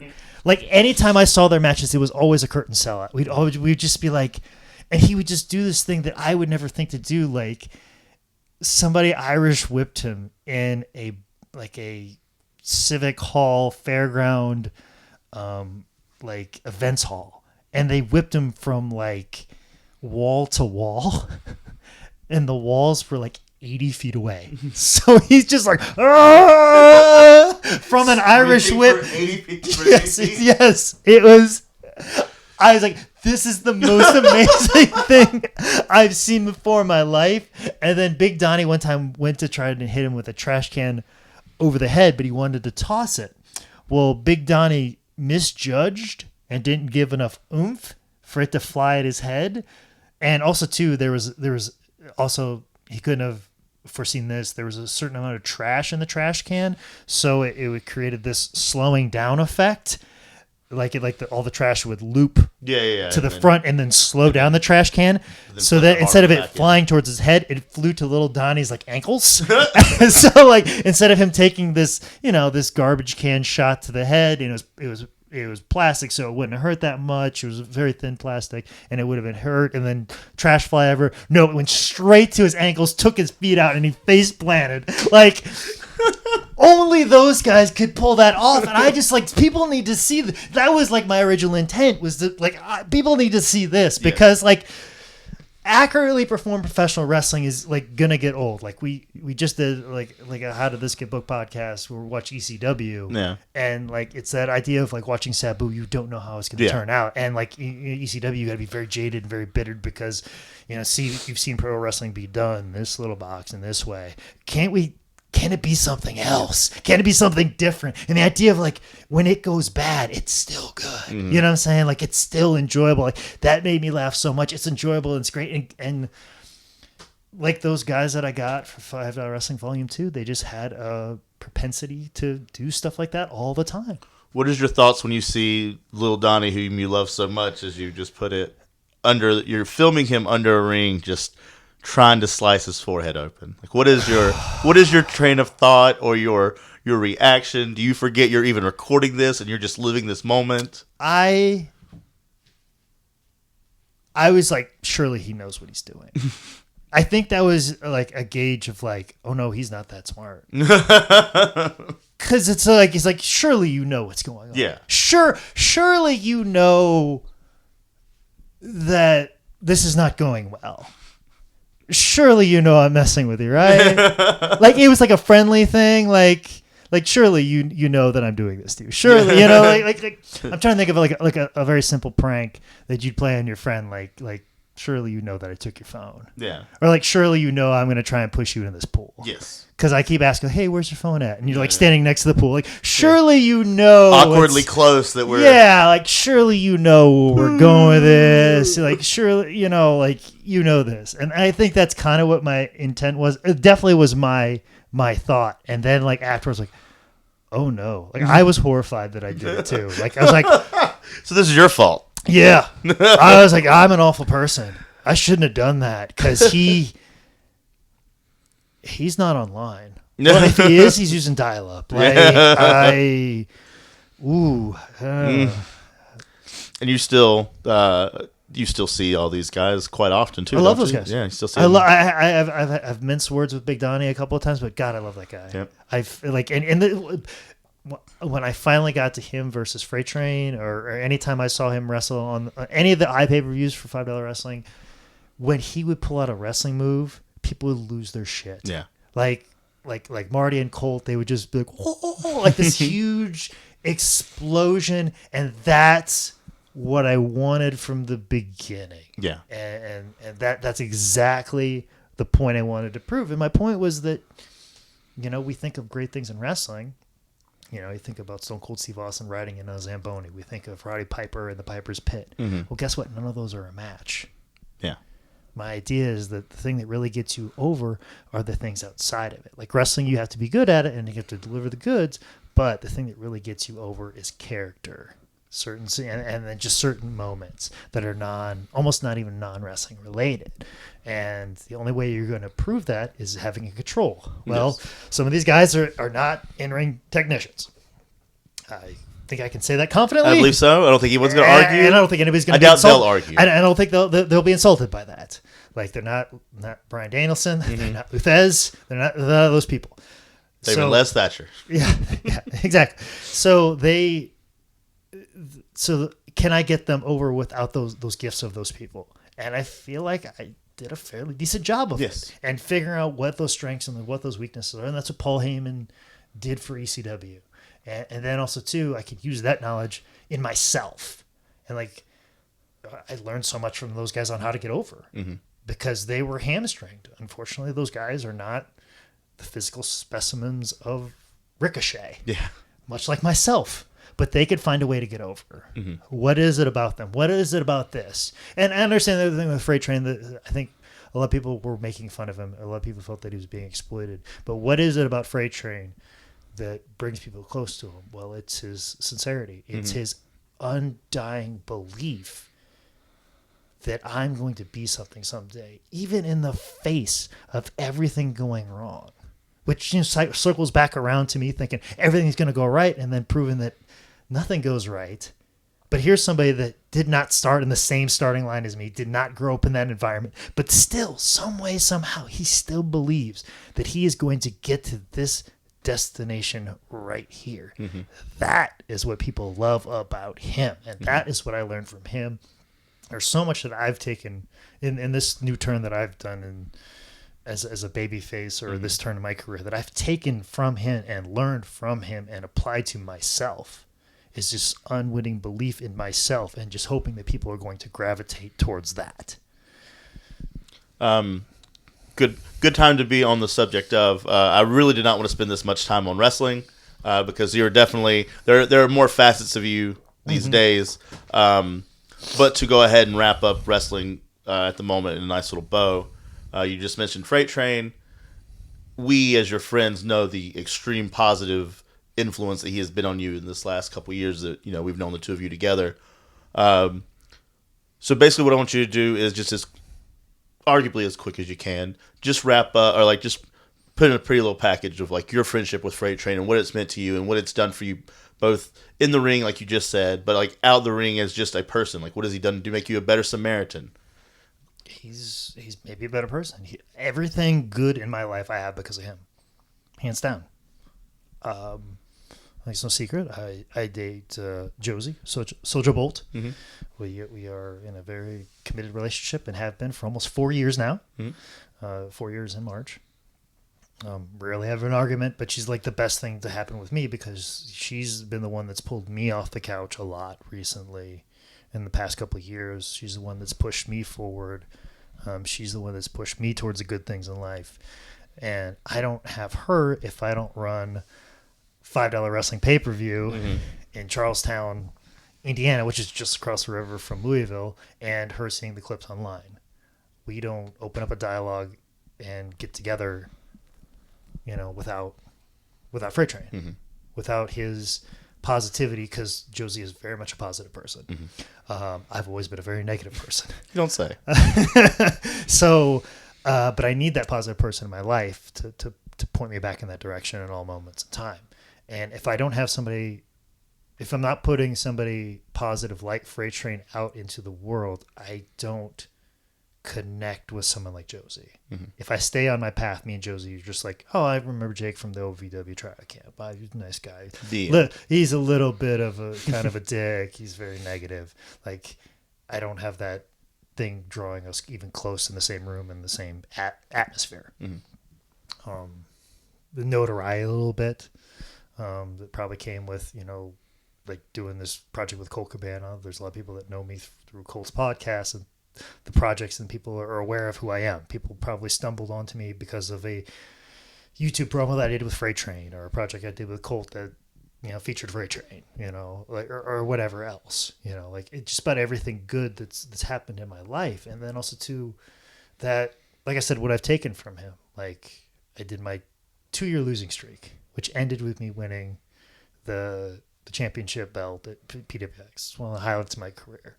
And the whole time I'm doing it, I kind of had a feeling that's where I wanted to end, is this idea of this person who lost every single match for 2 years. Why would he ever believe that he's good enough to win the World Heavyweight title? Well, guess what? That's the same thing you could say about Freight Train. Someone like him that's gone through all this, why would he ever think that he's good enough to wrestle in the UK or on internet pay-per-view, or be, the talk of the wrestling world, or wrestle at WrestleCon. You know what I'm saying? Why would someone with his, place in the world of wrestling, ever believe that he was ever going to get to that place? Is that undeniable doubt that he was good enough, even though nobody else believed it. You know what I'm saying? And that's something that I took from him and learned from him. It's just that blind faith in yourself. Now that I know the pitfalls in this world, I'm not blindly just believing in myself, and just, things work out. But knowing, that's true bravery. That's true positivity. It's knowing that the pitfalls are there and still blindly believing in yourself. It's not being blind to the pitfalls. It's knowing that they're there and still blindly believing in yourself. And that's what I learned from him. And that's been my change in attitude. And that level of, like, you don't know how your life will affect people, because I didn't ask to be that associated with him. I just thought I'd see him once a month and that's it. I didn't realize I'd be that connected to him to the point that I talk to him every week. Rain or shine, make sure he's okay, because I brought him to this world. I have to take care of him. Take care of your puppy. I don't know, puppy might be derogatory. Take care of your son. I have to take care of my friend. You know what I'm saying? My friend who could be very easily manipulated in this world of wrestling. And I have to understand that responsibility. I have to care for somebody else. I have to also, I think Caleb said it best in the documentary. It was the first time that I looked at somebody else's situation. Hey, not everybody has had it as good as you had. Not everybody had the best situation. Not everybody can be like you, even though you're like, oh, why can't people get it like I get it? No, some people don't get it because of this. And understanding those things and accommodating, and then getting everybody aboard. I don't have an audience that people pay attention to. I don't have an audience who pays attention to things I do, unless I take a look at the world. Like, what is it about you that you're not connecting with me with? And that's so important when you're an artist and you're trying to build, podcast, comedy, and everything else, and connect with people on a stage, people who don't know you, and you only have 5 minutes to do so. That's it. Well, you're leading us in the right places, Jake. It's like you've done this a time or two. I'm a bit of a pro. To finish up with the positivity that Freight Train has really given to you, your new outlook on life and the like. You also took up some new hobbies, new career paths, quite possibly, we hope. Because they're not profitable. Yeah. But when they do, we'll change that. We'll go back and re-edit this to what it is. A few years ago, you randomly decided to start your hand in stand-up comedy, and you are still doing it to this day. We're unsuccessfully trying to speed through this podcast so you can make one tonight. Yes. What was it about stand-up comedy that drew you to it, and what made you say, you know what, I'm going to go up there, I'm going to start this tonight, and then have not looked back? Obviously, you're killing it every week. You've got 5 shows. Oh, I'm not going to be able to do pro wrestling forever.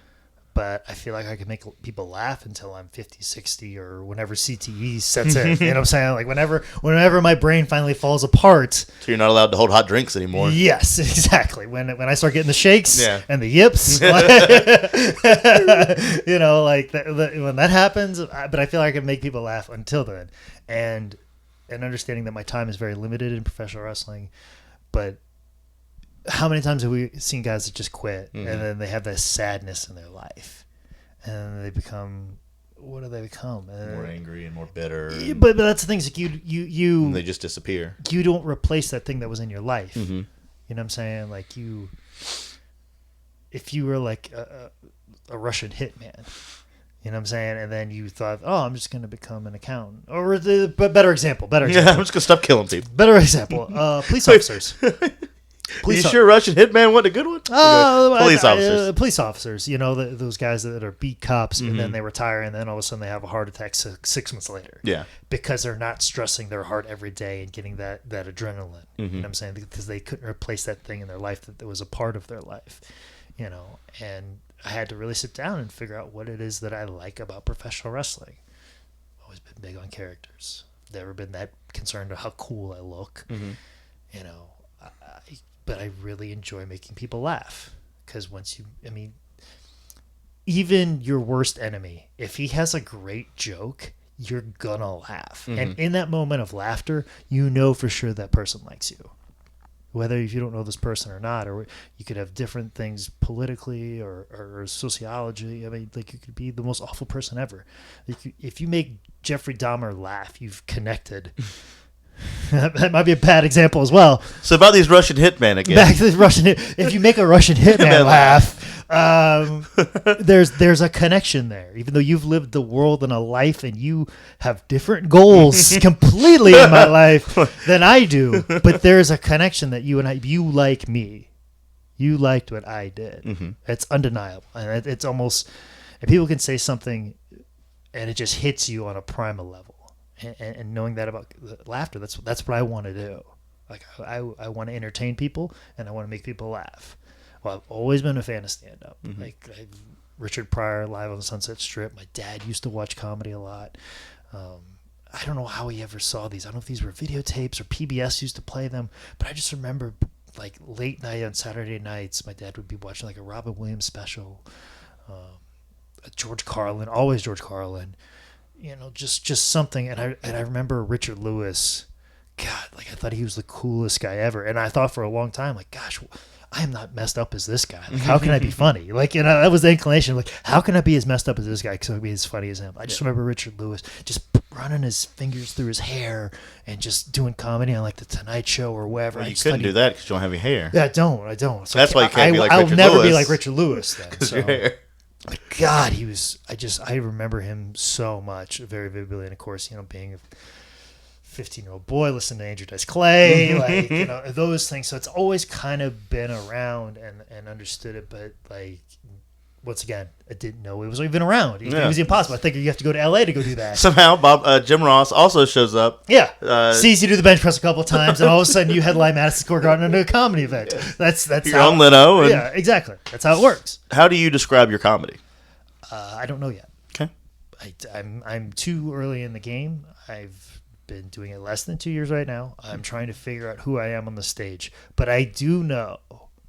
And goes back to I understand the pitfalls. I see, you know, I'm trying to go at this comedy at a far better mindset than I ever did in pro wrestling and stay away from those mind traps. Mm-hmm. But, like, I understand the pitfalls and everything of that. But I do know if I can just be the guy who I am behind a gimmick table at a show where nobody knows who I'm at, if I could just be the guy who's driving the ring truck at 2 a.m., who's wound up about something that happened at the show. Mm-hmm.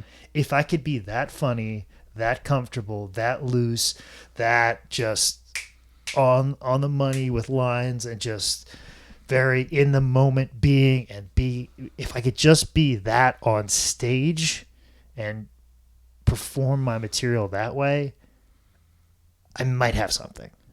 I might have something that's marketable and could be put out there into the world. Will it make millions of dollars? I don't know. But will I be good? I think so. Or at least good enough to do the job, mm-hmm. which is that's all I'm worried about is just being good enough to do the job. Like, we just did a podcast with Todd Riley. He was a feature.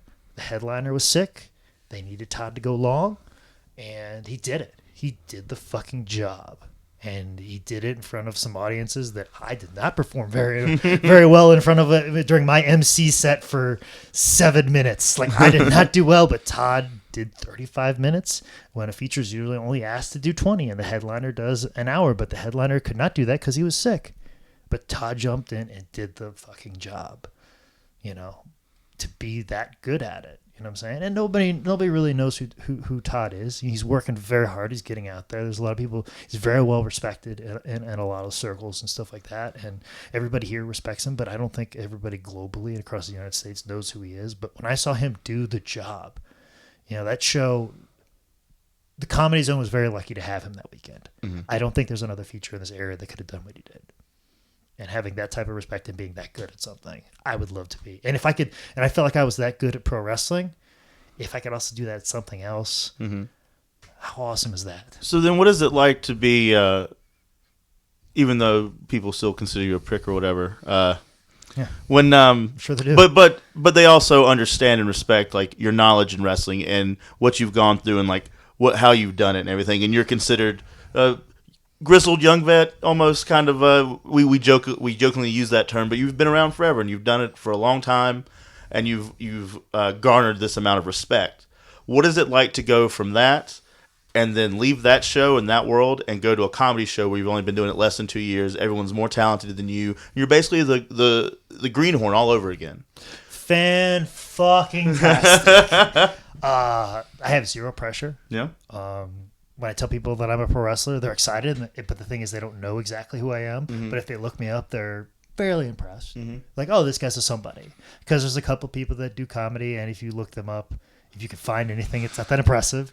But if you look me up, there's a match where I'm wrestling Joey Ryan or Kevin Owens, the world heavyweight champion. Yeah. You can find those things very easily on Google. Mm-hmm. So that look like I'm a somebody. Mm-hmm. But like really, I'm just a guy that just works hard, you know. And much like when Cedric started showing up around, like I just luck my way into spots, and people want to have me around because I work hard and I'm dedicated and I want to do more than just do open mics and do a couple shows here once a month. Like I really want to go after it and do it and get after it, and it's just.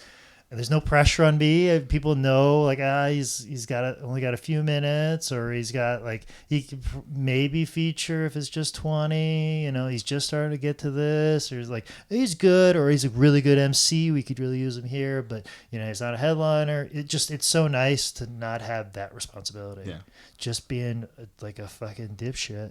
It's just don't give a fuck. Just what's up, guys? Open micer that like they got low expectations for.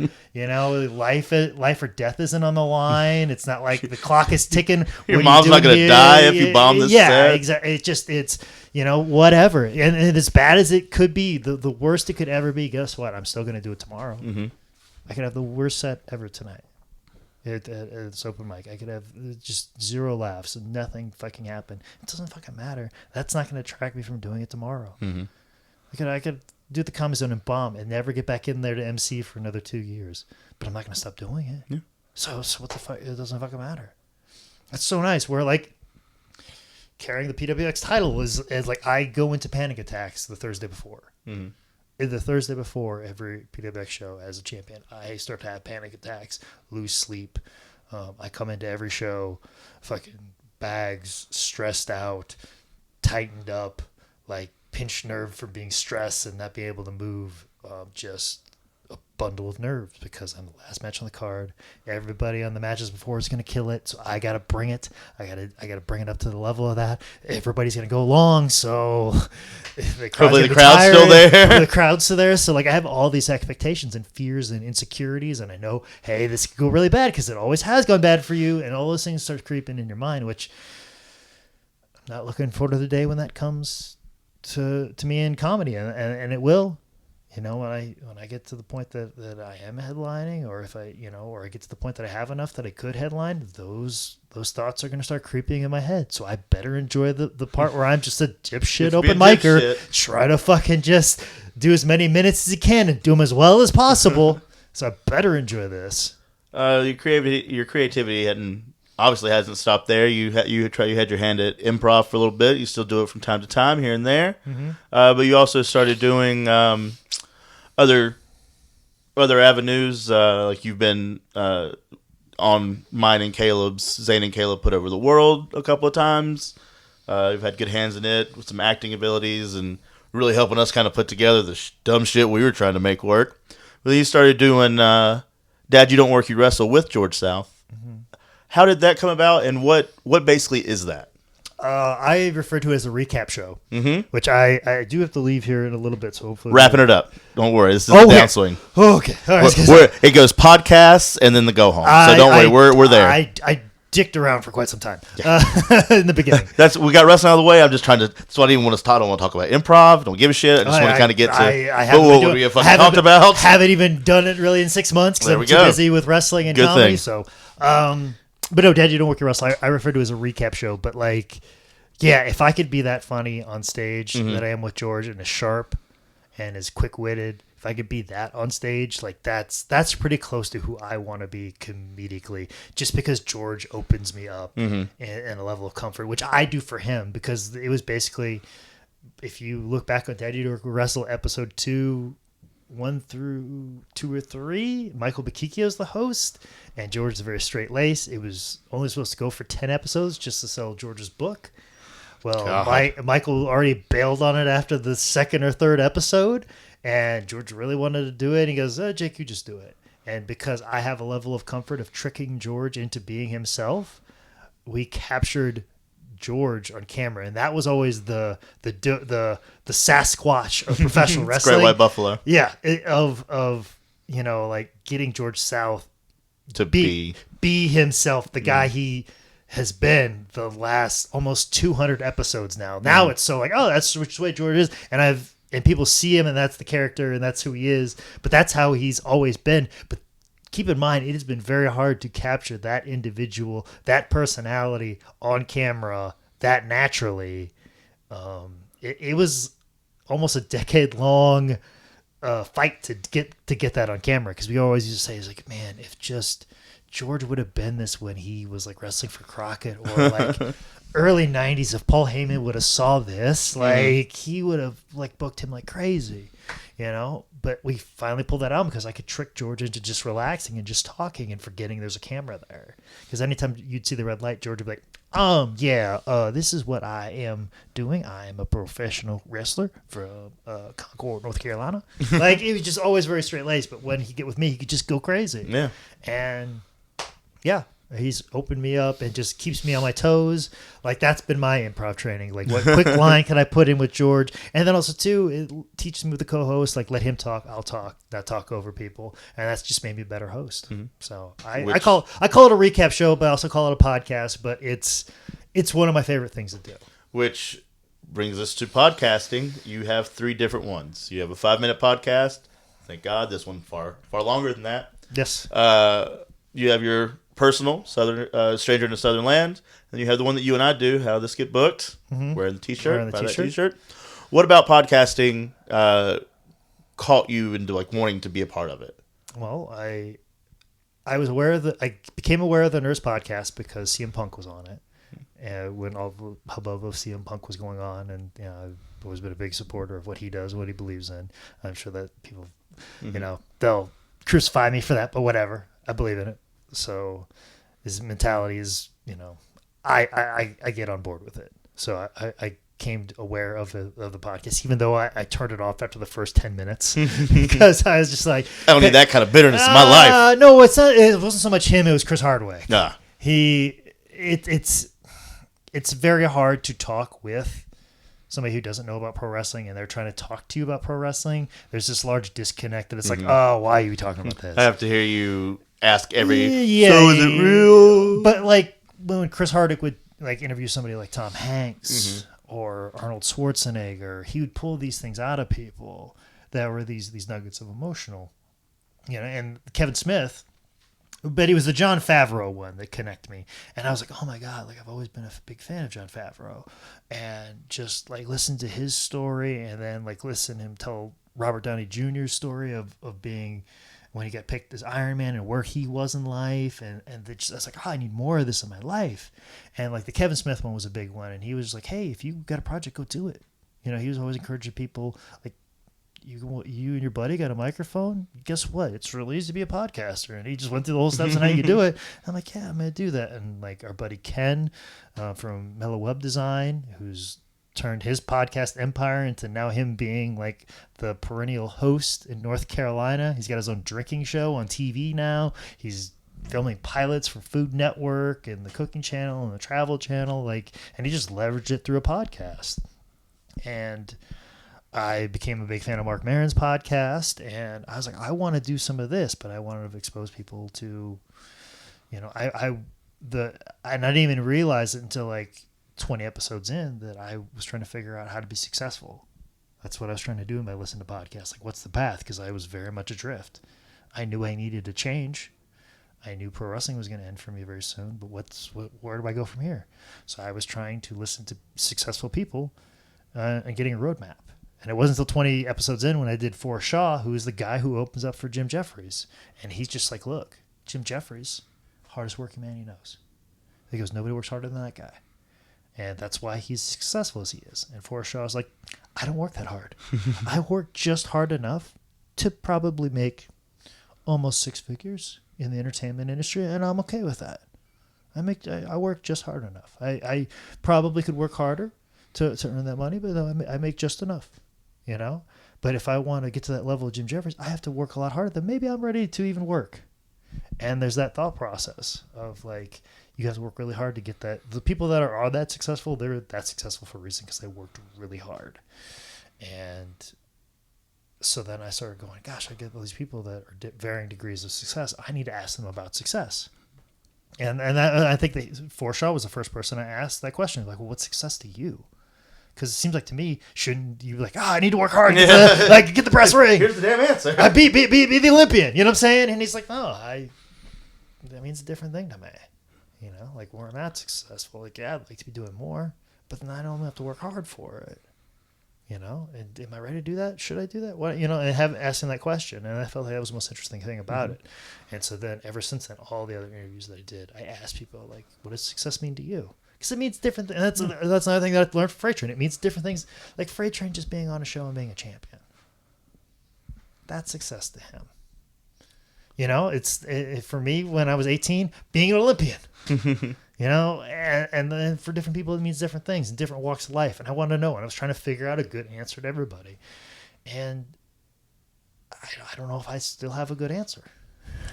Well, what is your answer right now today? What will tomorrow make you feel that today you were successful? I think the person that was the closest to giving me the best answer was Marcus McCall. It was the South Carolina Film Institute.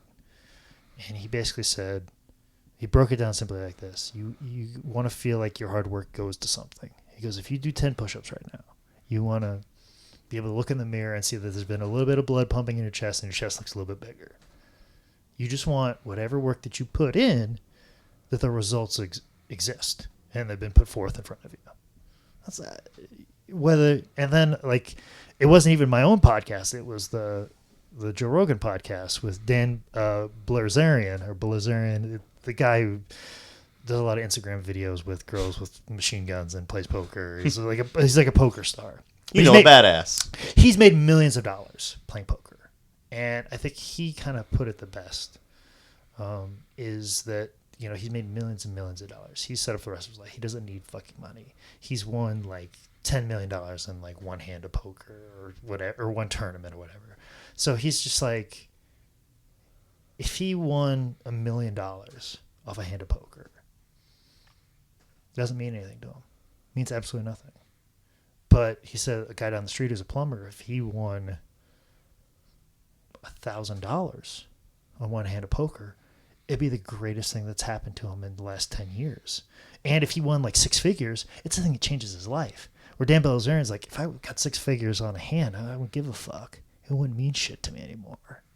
You know what I'm saying? He goes, I wish I didn't have that. He's like, I wish I could still take those small successes and pull those in and see those as successes. But I just look at those like, what the fuck ever? Because I've reached so far that the little stuff doesn't mean anything. And everybody who I know who's successful, who I want to be like, your Mark Marons or Louis C.K.'s, it's all people that are even like Richard Pryor, you know, are all people that they started off doing this. They build, this happened, these slow little successes, and they build to something, you know, and even though they're plateau right now, there's still potential to get up to that next level, to get to that mountain. There's another mountaintop to get to. Just shooting straight to the top and being Justin Bieber, it doesn't mean shit. There's no place for him to go. He's already sold out the arena. But that guy that started playing at open mics, doing bars, all of a sudden now he's touring. All of a sudden now more people know who you are. All of a sudden now your touring amenities get a little bit better. Now you go from you driving the van, now all of a sudden you have somebody driving you around. All of a sudden now you have a marketing team that gets you out there. All of a sudden now you had enough money to produce your own videos. All of a sudden now you have your first record on vinyl. All of a sudden now, you know, you're on Spotify. All of a sudden now you're making a lot of people listening to you on Spotify. All of a sudden now you're touring now. And there's more people. All of a sudden now you're the featured act for a really big act. All of a sudden now you're on all these big festivals. All of a sudden now you're the fucking it band in punk. And it took you all these little steps, and there's all these little ranges and things that like you were able to take every one of those steps of success, take those in. The work was there for it, and you could take those in and be happy with them. Because if you just shot all the way to the top, you miss all of those little successes, all those little rewards, all those little goals. You miss all of that if you just go straight to the top. So it's the idea that there's more around the corner and it's possible. That, to me, is like success. That it's there, it's obtainable. If you put the work in, you can grab it, you can get it, it's obtainable. Next week you can do the same, and next week you can do the same. And if you keep going down the path, and if next week there's always a potential for success, I feel like that's success. It's when you get to the end of the line and there's nothing more to reach, nothing more to grab, and you feel like you've hit a dead end, whether you're at the top or at the bottom. Like that's when you're a failure. You've done 99 episodes. Yes. This is number 100. Yes. You've asked over 100 people what it means to be successful to them. Now you have your definition of what that success is. Are you still a stranger here? I don't think so, and I'm glad you brought this up because I want to let people know, and we're going to bury it deep in this episode that's very long. Well, I was going to say, Jake Manning, you have a live microphone in front of you to say to the world anything you want to say. Because of a lot of other goals and things being popped up in my life and being able to reach the next goals, this is going to be my last episode of Stranger in a Southern Land. I feel like 100 is a nice round number to stop on, because I'm big on that. And I feel like this is a good little bow to tie everything up. A very long episode, and I'm not going to make a big deal out of it. Like, oh, I'm very sad that's gone, or boy. But like, no, I got to sit in a room with 99 other people and ask them about success. And I feel like I got a pretty decent answer. And I feel like I got to know my community, because that was the thing too. I wanted to get out and know people in the community, know the people around me, and see what drives them.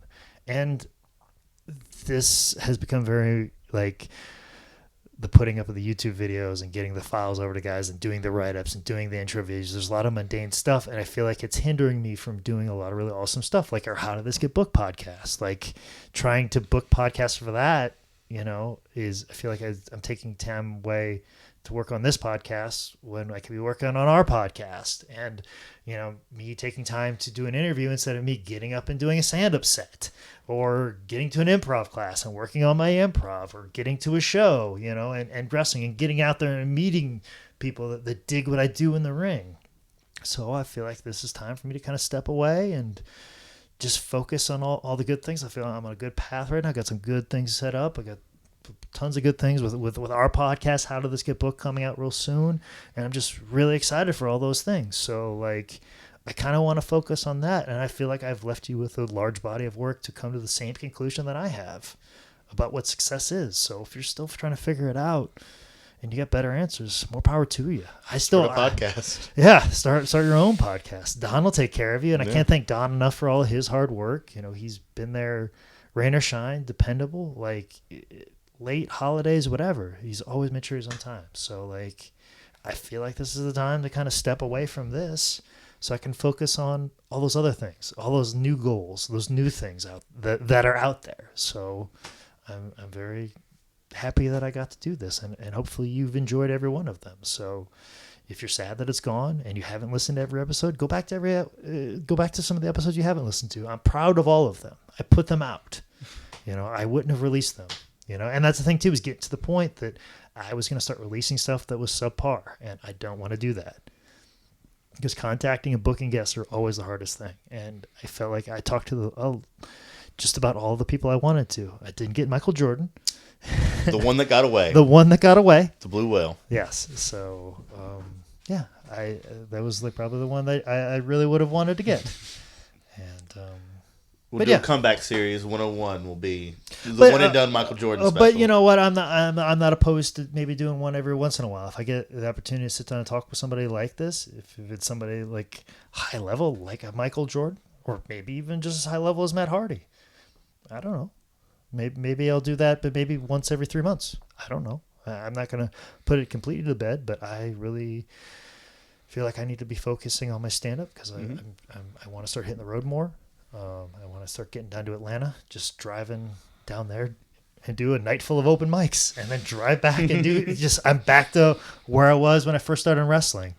You know, I have no problem driving all the way to Atlanta, doing 3 open mics, and then driving all the way back, and then getting up early to go to work because it's something I want to do, and I want to put that passion towards that. And I don't want to be subpar here and subpar there. I need to be focused, you know, on my stand-up, and I want to focus on our podcast because I don't want that to fall by the wayside because I feel like we're doing a great job with that. So this is the last episode of Stranger in a Southern Land. Jake Manning, for now, for the last episode, just give it one more sign off. Okay, well, I don't do a sign off. I just ended. But well, you got dates to say. The dates to say. Oh, well, I mean PWX. You put that at the top. You did a very very nice job of the intros. Only took 4 times. Which is trust me, those intros the fucking worst. They are the fucking worst. If I didn't have to do those, I have a couple more episodes in. Might be able to squeeze another 50 out of me. But they take a lot of pressure out of me, and it'll probably even put a little stress on my girlfriend because she feels like I am brutalizing myself emotionally in this room. But you know, like please follow me at Manscout Manning on Twitter and Instagram. I am. There's a Facebook page for this show, which I'm going to try and switch over to How Did This Get Booked? So all those likes that you did there, you've already supported How Did This Get Booked. Thank you Suckers. So I hope you hate wrestling. Make sure you log on to howdidthisgetbooked.com. That's where my merch is available for pro wrestling and everything else. And just pay attention. I got a lot of cool stuff. This whole year of 2017, I want to do as many comedy and wrestling tours as possible. I just did one through Ohio where I did like wrestling on a Wednesday and comedy on Thursday, Friday, and then wrestling on Saturday. I want to do more of that. And I want to do like in Florida and Georgia, all kinds of places. I want to do like multiple trips where I'm doing multiple things. And I just look forward to that. So. Well, everyone, thank you for tuning in. Jake, thank you for being a great guest on your own show. No, thank you. Are we going to do the world-class thing and take the banner down? We're just going to set this place on fire. Well, I mean, I just got my home insurance. Oh, then we're definitely set. Cut this off. They don't want to hear about this. This is how we get arrested for fraud. All right. Well, thank you very much for being a good host. We made this promise on episode 50. Thank you for coming after episode 100. Thank you for having me, Jake.